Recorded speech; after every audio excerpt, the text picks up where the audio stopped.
19 Oktober 2014. Tenang Kampung Cibogo, Cianjur, Jawa Barat, buyar. Gara-garanya datang dari sebuah mobil minibus misterius yang parkir semalaman. Tanpa keterangan, tanpa gerakan. Mobil diam di depan rumah Pak Hakim, salah seorang penghuni kampung itu. Saya malam minggu tuh bagian ronda jam 10 keluar. Langsung ke pos ronda, ada Bapak Ijan berdua ronda itu. Saya ngontrol ke sebelah kidul. Tahu-tahu ada mobil warna putih. Saya ngontrol, saya pulang lagi ke pos. Nanya sama Pak Ijan, Pak Ijan ada mobil yang putih itu. Kata Pak Ijan teh, Pak RT, itu mobil tamu ke Pak Jaksa Hakim. Oh tamu, ya tamu. Lapor Pak Sek. Ya, Itu tadi ada mobil di situ Pak Sek. itu kan mungkin ya, mobil itu akan itu mobil tamunya Pak Hakim. Oh iya. Permisi saya, kalau gitu pulang lagi Pak Sek. Ya, Semalam suntuk diawasi, si mobil tak dikenal terus parkir bergeming. Suasana ganjil kian terbentuk, lantaran tak ada warga yang kedatangan tamu bermalam. Prasangka warga menyeruak. Keesokan paginya, teka-teki terjawab.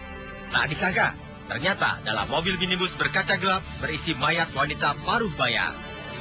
Si mati disimpan sembunyi di balik lipatan kursi belakang, terbujur di ruang sempit bagasi. Udah jam 8-an, jam 9. Jam 9 pada ngomong tuh ada yang buang mobil katanya sama mayitnya, ada mayitnya. Saya bilang, wah nggak ada mayit, cuma ada kain putih yang di belakang. oh awalnya kain putih aja ya? Ya kain putih, kan kelihatan kan di jok belakang itu. Jadi di jok di bagas belakang. Jadi Pak, kalau gitu jok belakangnya dilipat ya? ya, iya dilipat di belakang. Gitu. Cuman kain putih aja ya? Ya kain putih yang kakinya itu kakinya kan ke atas sedikit. Kakinya kelihatan sama Bapak? Bukan, yang ditutup kain itu kakinya. Wah, ini mobil dari semalam masih ada di sini aja. Coba kita lihat. Ada kain putih. Jangan-jangan ada mayat. Oh, kita lakukan Pak. 3.30 dari setengah 4 lah. Pulang lagi ke pos.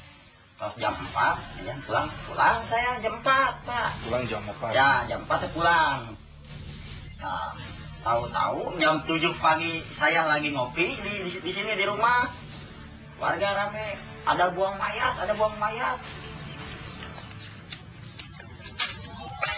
Oh, wah, ini masih ada aja mobil partai. Nah, coba kita lihat di belakang. Astagfirullahaladzim. Innalillahi wa inna ilaihi raji'un.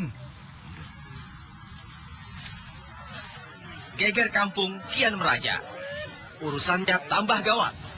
Bukan lagi sekadar mobil tak dikenal, tapi di dalamnya menyimpan sesosok mayat. Tanpa identitas pula. Dugaan si mati korban pembunuhan lekas meruap. Pasalnya, ada jejak bekas bekapan di sekitar mulutnya. Kondisi jenazah saat itu tidak tampak luka di luar. Namun sekilas ada bekas bekapan. Nah kemudian sesuai dengan mekanisme yang berlaku di kita lakukan otopsi. Di mana hasil otopsi menyebutkan bahwa korban itu tersumbat nafasnya akibat kekerasan. Demi identitas si mati dikenali, polisi melakukan olah sigi ilmiah. Hasilnya bikin kasus kian menemu jalan terang. Kita melakukan kegiatan yang sifatnya scientific crime investigation. Jadi melalui sidik jari, kemudian melalui pengenalan luar, termasuk dalam ciri-ciri yang ada di luar kelihatan dalam tubuh korban, kemudian hal-hal terkait lainnya. Kita juga melakukan kegiatan yang secara scientific crime. Alhamdulillah kita temukan dari sidik jari maupun dari temuan petunjuk lain match bahwa yang bersangkutan adalah atas nama saudari Ati Sumiati. Nah kemudian kita konfirmasikan dengan keluarga korban dan diyakini bahwa memang jenazah adalah yang bersangkutan. Ati Sumiati, perempuan berumur 46 tahun, asalnya dari Cicurug, Sukabumi, Jawa Barat. ia seorang guru taman kanak-kanak. Ati meninggalkan seorang suami, 3 anak, dan 2 cucu. Kematiannya meninggalkan pertanyaan bagi keluarganya. Soalnya, keluarga yakin Ati tiada punya musuh. Jadi, untuk alasan apa Ati dihabisi? Pula, jasadnya diletakkan dalam bagasi mobil. Ceria dia, nggak, kalau misalkan ada masalah apa-apa nggak kelihatan. Soalnya dia orangnya kayaknya kalau ada masalah enjoy aja, nggak pernah kelihatan susah apa sedih, nggak kelihatan. Waktunya tidur biasa, kadang-kadang dia tidur ngegeletak aja, lagi pada ngumpul-ngumpul tidur aja. Terus kalau ketawanya lepas banget, nggak ada menyimpan gimana gitu.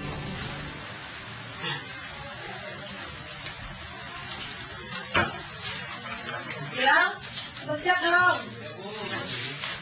Sarapan dulu, nih ibu udah bikin makanan, udah bikin sarapan. Paling marahin cuman ngomong doang, nggak nyampe ke tangan. Iya, nggak nyampe main tangan. Ngomong-ngomong kalau pulang malam suka di rumah teman juga kan. Sering nginep di rumah teman? Iya, sering. Diomelin paginya gitu? Iya, kalau nggak malamnya waktu pulang buka pintu, main-main terus paginya biasa. Paginya biasa? Iya. Nah, kalau Ati Sumiati. Kasat mata, kehidupan si perempuan parubaya terlihat baik-baik saja. Malahan boleh disebut menuju sempurna. Pekerjaan yang menyenangkan ditambah keluarga harmonis. Apa kurangnya? Namun faktanya, si guru TK dibunuh. Mayatnya tergolek di bagasi sebuah mobil. Mobil yang lantas ditinggal begitu saja di sebuah kampung yang jadi geger karenanya. Sederet pertanyaan berebut minta jawab. Untuk alasan apa si pembunuh menghabisi hidup si guru TK nenek 2 cucu? Apa pula alasannya menyimpan jasad korban di bagasi mobil? Juga teramat penting, siapa si pembunuh itu?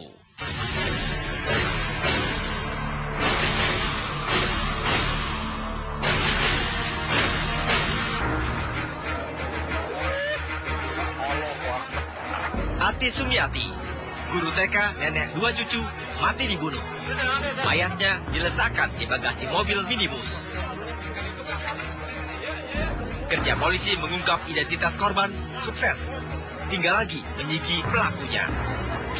Penyelidikan meruncing pada satu nama calon tersangka. Ia tinggal di Kampung Mariuk, Girimukti, Batu Jajar, Bandung Barat. Polisi tambah yakin, begitu menggerebek rumah calon tersangka, ia kabur.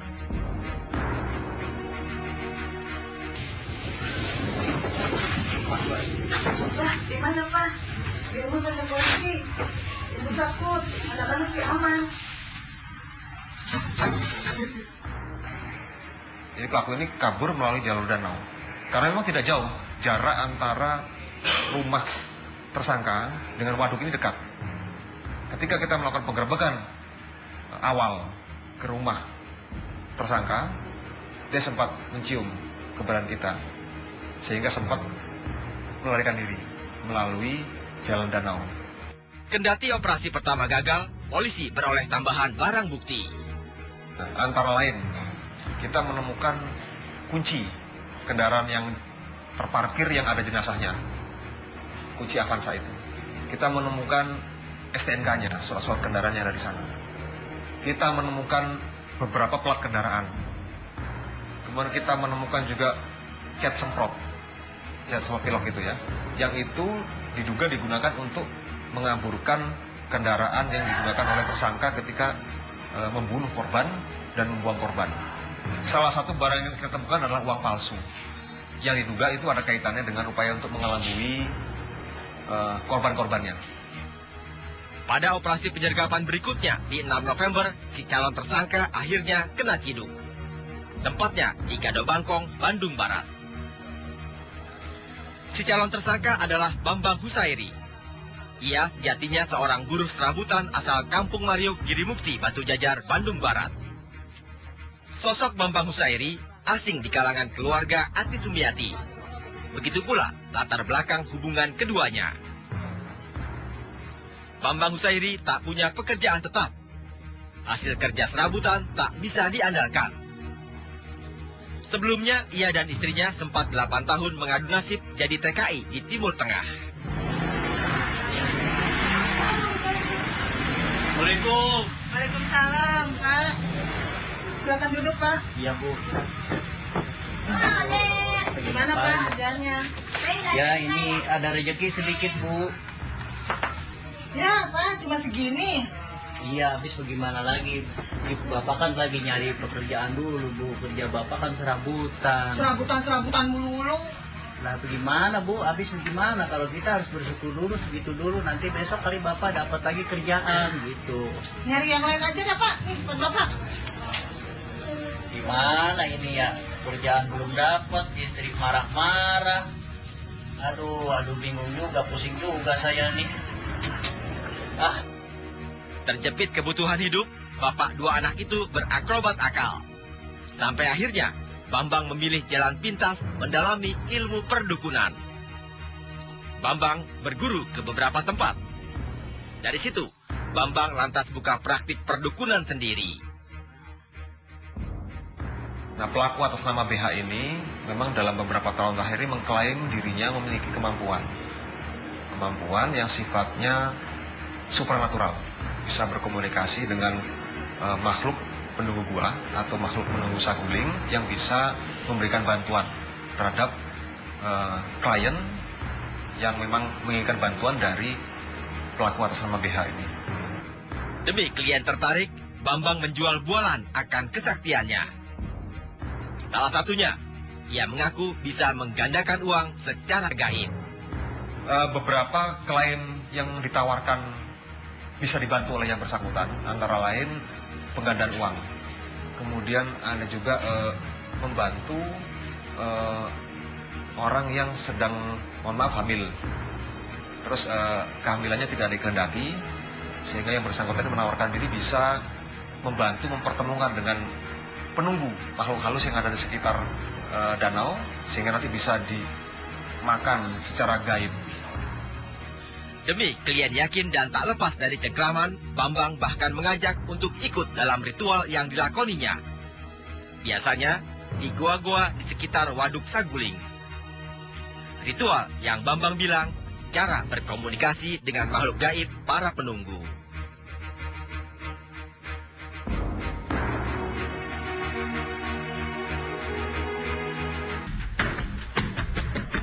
Kehidupan Ati Sumiati yang terlihat harmonis ternyata semu. Sang guru TK, nenek 2 cucu, ternyata kerap pinjam uang dari kiri kanan demi menutup kebutuhan keluarganya. Penghasilan suami Ati yang bekerja sebagai sopir kurang mencukupi. Jalan pikirannya lempang saja. Ati tak ingin merepoti sanak saudara. Soalnya dia kalau misalkan lagi butuh uang, butuh apa juga nggak kelihatan sama keluarga mah. Nggak ada masalah apa-apa. Iya, dikira saya lancar-lancar aja. Cuman memang mungkin dia kan nggak mau ngerepotin saudara-saudara, nggak mau ngerepotin anak, nggak mau jadi beban lah. Padahal dia ada beban yang dipikul, mungkin cuman dia nggak bisa ngutarain sama saudara-saudara. Kang, lagi ngapain? Teh, iya teh. Ini ayam lagi ngurusin ayam, pada hilang semua ayamnya teh. Pada kemana emang? Nggak tahu teh, udah hilang aja teh. Ini kenapa ada apa teh? Ini saya ada keperluan sama si Akang. Iya, gimana teh? Tolongin saya punya utang banyak. Nah, kan kemarin habis ngutang juga teh, belum dibayar. Ntar deh saya bayar sekalian, saya tolongin lagi, pinjam 20 juta lagi. 20 juta. Tapi benar teh dibayar teh, saya juga Iya. butuh duit juga teh ya. Iya. Nah, ini teh. Kelamaan, Ati Sumiati terjerat utang. Penunggak sudah kerap dimintakan. Ati Sumiati panik. Kepanikan yang menyempitkan jalan pikirannya. Sampai kemudian, Ati diajak bertemu pada orang yang disebut bisa merampungkan segala persoalan keuangannya. Seorang dukun yang bisa menggandakan uang. Emang kenapa, Pak? Tahu ini pusing mikirannya. Mau masalah Utang, ibu teh. Saya punya kenalan, Pak. Di daerah Saguling. Jauh amat. Uang. Masa? Iya. Gua kalau mau ya, ntar saya antar. Oh, bener nih. Nah, Ya udah mau, saya mau. Kapan berangkatnya? besok dah ya kalau bisa. Oh, ya udah. Iya. Ya. Mau dah. Ntar janji saya kesini ya, Pak. Malam apa? Di medio Agustus 2014, akhirnya Ati minta Gilang, anaknya, mengantarkan ke dukun Bambang Husairi, si pengganda uang. Ati menunjuk tempat praktik sang dukun di sekitar Waduk Saguling, Bandung Barat. Tolong ya antarin ibu. Mana, Bu? Pokoknya antar aja. Udah perlu ibu. Ya udah. Kamu kan bisa nyetir. Kamu yang bawa mobilnya. Ya udah, tapi jangan pulang malam, Bu. Besok Iya. sore juga mau sekolah kan. Iya. Ngomongnya nganter aja. Nganter? Nggak tahu kemana. Lewat pada larang. Mana ditanya nggak jawab, udah ikut aja. Udah ke daerah Saguling. Baru pertama kali ke daerah situ. Sampai situ ternyata emang odeng itu udah kenal. Pelantaranya itu dalam nggak tahu ngobrol-ngobrol apa.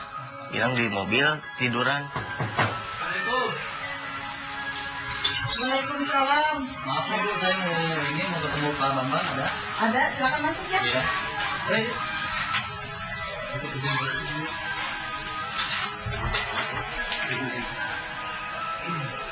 Ada apa, Jang? Ini Bu, saya saudara saya ada yang ketemu sama Bambang. Pak Bambang ada? Ada. Ibu sebentar ya, saya panggil dulu.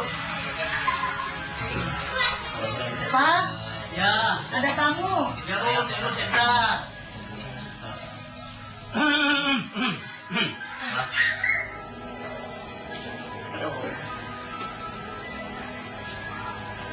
Kali ini Pak, ini Bu Ati dari Sukabumi. Oh iya. Ini anak saya. Oh iya. Namanya Gilang. Kelas 3 SMA. Masih sekolah?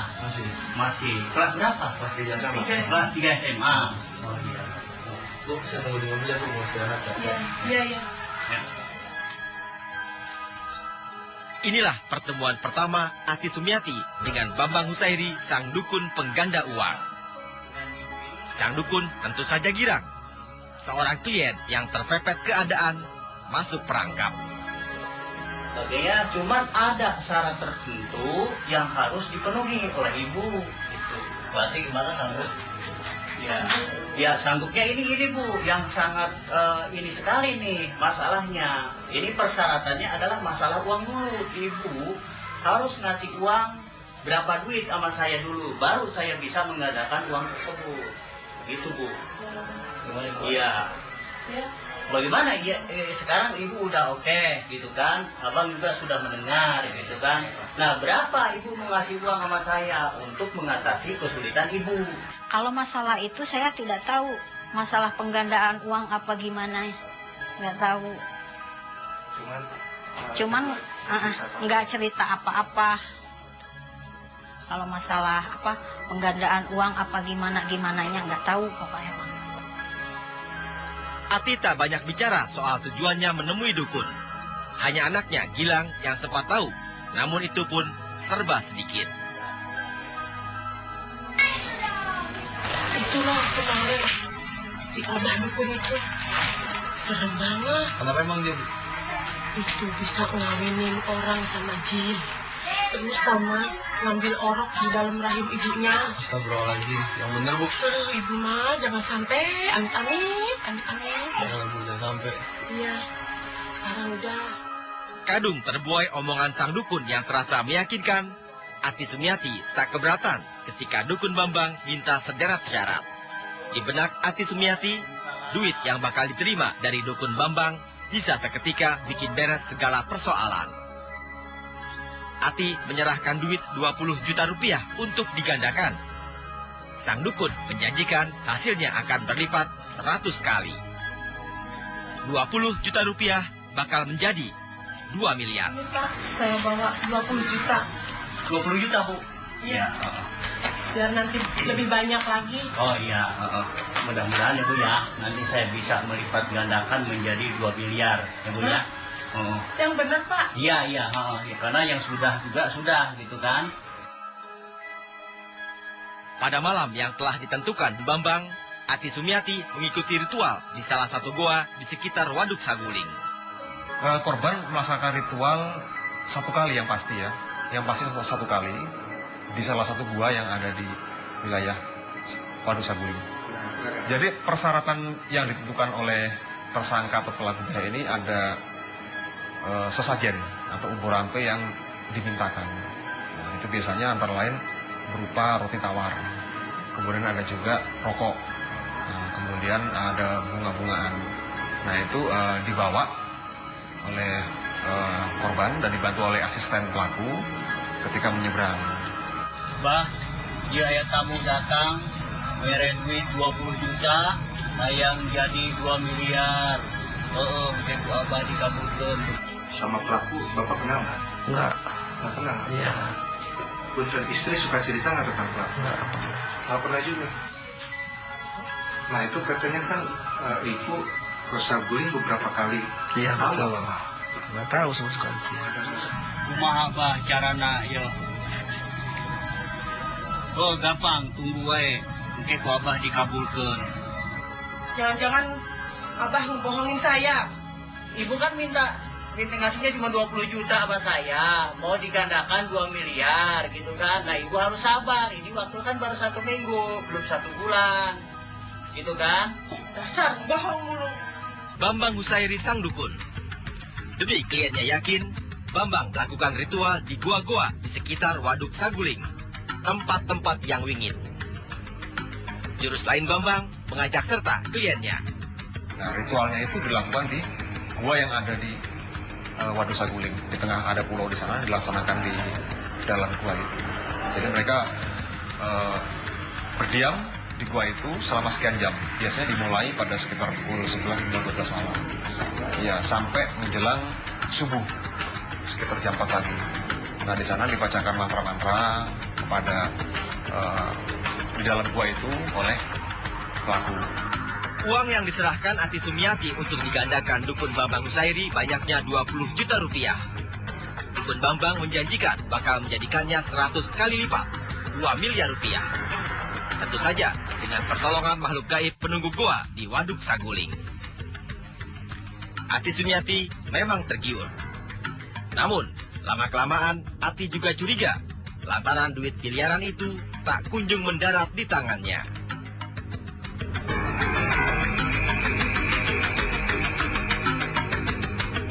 Ada apa nih Bu Ati, apa lagi? Ya, Assalamualaikum Bu Ati. Halo Mbak. Gimana? Ini urusannya yang kemarin saya ngasih uang 20 juta itu. Oh itu, kan saya udah janji seminggu lagi Bu, tapi ini belum selesai gitu kan. Nanti aja tunggu lagi ya Bu ya. Iya, ini saya lagi usahain nih Bu, gitu. Oh, gitu ya. Seminggu. Ya, sabar aja Bu, sabar. Ya, saya tunggu ya. Alih-alih girang menerima duit miliaran dari sang dukun pengganda uang, Ati malahan semakin kewalahan lantaran tagihan utang yang datang bertubi-tubi. Bu Ati, ini saya mau lagi utang Bu Ati. Ini udah jatuh tempo nih Bu Ati. Ati Sumiati mencecar sang dukun. Ati Sumiati mendesak dukun Bambang Husairi mempercepat datangnya uang hasil penggandaan. Halo Mbak, gimana ini? Halo Bu, ada apa nih Bu? Katanya seminggu lagi. Ya kan saya udah bilang, Ibu sabar, pokoknya tenang aja, nanti ini lagi saya usahain Bu, tenang aja Ibu. Iya betul, saya lagi usahain Ibu, pokoknya tunggu dulu, sabar kan janjinya belum sebulan Bu, baru 1 minggu. Iya, saya tunggu kabarnya kok nggak ada kabar. Ibu kan minta ngasihnya cuma 20 juta sama saya, mau digandakan 2 miliar gitu kan. Nah Ibu harus sabar, ini waktu kan baru 1 minggu, belum 1 bulan. Gitu kan? Dasar bohong mulu. Nah, kemudian selama periode itu kan tidak terpenuhi, sehingga korban sering menagih, menanyakan, baik melalui komunikasi per telepon, per SMS, komunikasi langsung tatap muka, Sehingga akhirnya mungkin pelaku ini merasa jengkel karena ditagih terus dan takut tercium oleh pihak yang berwajib, takut bila korban melaporkan ke polisi. Akhirnya timbullah niatan untuk menghabisi korban. Giliran Dukun Bambang Husairi yang terpojok oleh cecaran Ati Sumiati. Dukun Bambang lantas pasang siasat untuk meredam Ati Sumiati yang bawel menagih janji. Dukun Bambang minta bertemu Ati Sumiati. Di medio Oktober 2014, Dukun Bambang mengutus seorang sopir menjemput kliennya di Cicurug, Sukabumi dengan mobil sewaan. Janji si Abah. Iya. Bener apa enggak sih? Iya, ini sabar aja, Wak. Enggak, Wak kan juga udah didesak, udah ada ditagih-tagih mulu sama orang. Iya, saya juga bingung, Wak, sebenarnya. Awal berangkat di sini. Awal berangkat Jam berapa? jam setengah 3, jam setengah 2-an. Jam 2 lewat, ya. Pamit nggak? Pamit. Bilangnya gimana? Mama berangkat dulu. Udah nggak ada kata-kata lagi. Nah, terus dia nanya, Mam kemana? Mau kemana? Terus mau kemana? Berangkat pula.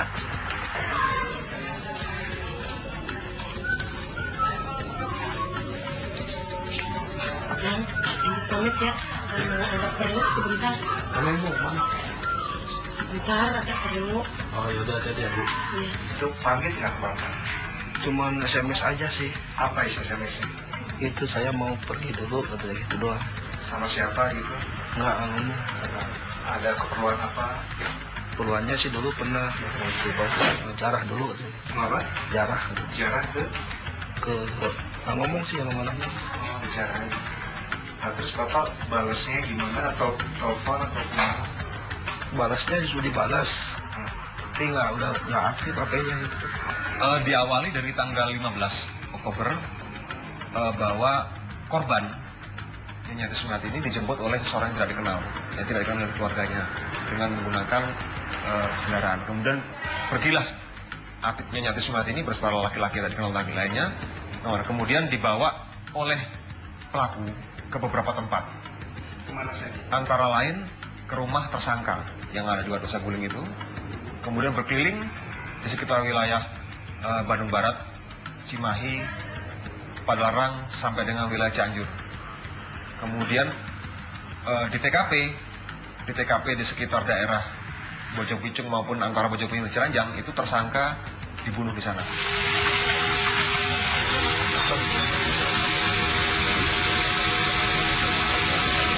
Aduh, gimana ini? Janji-janji melulu. Gimana sih? Sabar, Bu, sabar. Ya udah, nanti digantiin. Dukun Bambang bergabung di tengah perjalanan dalam mobil yang sudah menjemput Ati Sumiati. Bahkan, kemudi diambil alihnya. Ini? Ya udah, sama jangan ngomong, ya udah.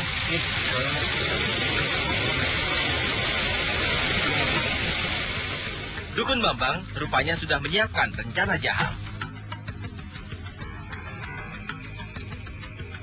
Jadi berawal dari pemberian semacam obat tetes air mata dengan alasan bahwa obat air mata ini akan bisa membantu korban agar bisa berkomunikasi langsung dan melihat makhluk gaib tersebut, gitu kan. Nah, kemudian korban merasa keberatan dan selalu menanyakan tentang bagaimana janjinya terkait pengadaan uang itu. Wah, gimana? Janji si Abah? Janji sabar aja, Bu, sabar. Saya udah ngasih 20 juta. Iya, Kata tapi kan si janjinya- Abah katanya mau jadi 2 miliar. Mana buktinya? Iya, buktinya ada, Bu. Ntar saya buktiin. Jangan-jangan Abah ngebohongin saya. Enggak bohong saya. Ibu liatin aja nanti. Udah sebulan. Nah, Tahu tenang nggak? aja, tenang Itu aja juga dulu. boleh Ya. ngutang. Oh, iya, boleh Orang-orang ngutang. Iya, orang saya- yang pinjemin uang itu udah nagih sama saya. Iya, saya juga tahu gitu kan. Nah, Bu, ini kebetulan nih ada obat nih. Mungkin Ibu bisa melihat jin gitu kan. Ah, bohong. Bapak. Abah Cekcok itu- antara dukun dan kliennya sengit benar. Keduanya naik emosi. Janji-janji mulu. Mana buktinya? Dukun Bambang tak lagi bisa menahan diri. Di daerah antara Bojong Picung dan Ciranjang, mobil dihentikan. Dukun Bambang membuka jalan kematian kliennya, guru TK Ati Sumiati. Kok berhenti, Bah? Ada apa ini? Mau ngapain? Ada apa ini, Bah? Bah, mau ngapain? Tolong! Pakai tangan kanan. Berhenti, karena berhenti sempat keluar, kan yang bersangkutan duduk di depan. Nah, disitulah dibekat. Tapi di dalam mobil atau di luar mobil? Di dalam mobil, sampai dengan dibawa turun ke tanah. Ati Sumiati dibekap. Ati Sumiati mati. Menurut penyampaian daripada pelaku, korban tidak sempat berteriak karena bekapan yang cukup kuat. Dan itu dilaksanakan di tempat sepi. Di salah satu ruas jalan TKP bekapan itu memang sepi. Daerah itu memang ketika malam hari memang cukup sepi. Di bagasi mobil, Dukun Bambang menyembunyikan jenazah Ati Sumiati. Selembar kain putih ditebar untuk menutupi. Mobil sewaan melempangkan kejahatan Dukun Bambang. Dukun Bambang tak pikir panjang untuk lalu meninggalkan mobil begitu saja di Kampung Cibogo, Kecamatan Ciranjang, Cianjur. Sang dukun pengganda uang lantas buron.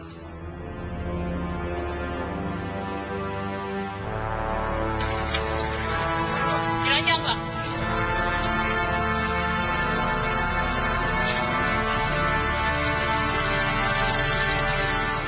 Ya sekitar jam 9 lah. Tapi dia nggak rusuh gitu. Ciri-cirinya orangnya pendek, agak gempal gitu. Ininya berkumis, lagi ya biasa kayak udah dia mah seperti biasa gitu, nggak ada orang, nggak ada apa-apa gitu. Dia panik apa tenang? Tenang. Tenang. Ya. Nah, dia bilangnya ke Akang mau kemana? Ya mau ke Ciranjang. Ciranjang. Ojek. Ciranjang, Pak. Tinggal lagi keluarga Ati Sumiati yang dibekap bingung lantaran Ati tak kunjung pulang. Berhari-hari. Lu kalau lihat sendiri luka di mulut sampai hidung doang, ke berceceran darah sih kalau nggak salah ya. Udah borok kering ya, udah kering. Terus di badan kayak memar gitu. Perut atau Ya perut. Ati Sumiati sudah pergi selamanya. Kematiannya dipantik utang yang menumpuk. Kalau sekarang mah iya, dengan udah itu mah udah tahu saya gitu. Kalau kemarin-kemarin mah nggak ada cerita-cerita itu. istri itu lebih utangnya ke Iya. siapa aja? Sih banyak sih. Banyak ya? Iya, justru istri itu sama sekali nggak ada cerita apa-apa gitu. Masalah punya utang gitu. Jadi ibu itu sebelumnya tuh masa hidupnya pernah ngutang sama saya tuh ada berapa kali, Pak. Astagfirullahaladzim. Utang apaan itu, Mas? Ya saya nggak tahu, itu katanya buat keluarga. Kalau saya itu sudah hampir 40 juta Pak utangnya sama saya, Pak. Loh, itu nggak pernah bilang itu sama saya. Itu dia buat apa bilangnya, Mas? Pinjam itu? Ya pas minjam itu katanya sih buat butuh keluarga katanya. Saya juga nggak tahu sih karena saya yang punya piutang lagi. Iya, sekarang ya gitu. Kalau boleh tahu sampai berapa kira-kira kisarannya? Mungkin kira-kira 100 kurang lah. 100 kurang. Iya. Untuk keperluan apa aja istri bilang? Keperluannya sih keluarga katanya gitu. Ke satu orang atau beberapa orang? Beberapa orang. Sehingga diharapkan praktek perdukunan ini tidak melampaui batas, tidak berlebihan, sehingga modus penipuan yang dibungkus dengan kedok praktek perdukunan ini yang bisa mengakibatkan korban jiwa fatal ini bisa kita hindari dengan cara memberikan pendidikan kepada masyarakat tentang pentingnya berpikir logis dan bersandar kepada nilai-nilai agama yang menjadi mainstream di Republik Indonesia. Ati Sumiati, si guru TK. Nyawa terbang di tangan dukun pengganda uang. Kalau Gilang sendiri sih pengennya yang namanya mati kan ya. Pengennya sih gue mati juga. Setimbang sama yang dia lakuin. orang pelaku itu. Ya seumur hidup dah minimalnya.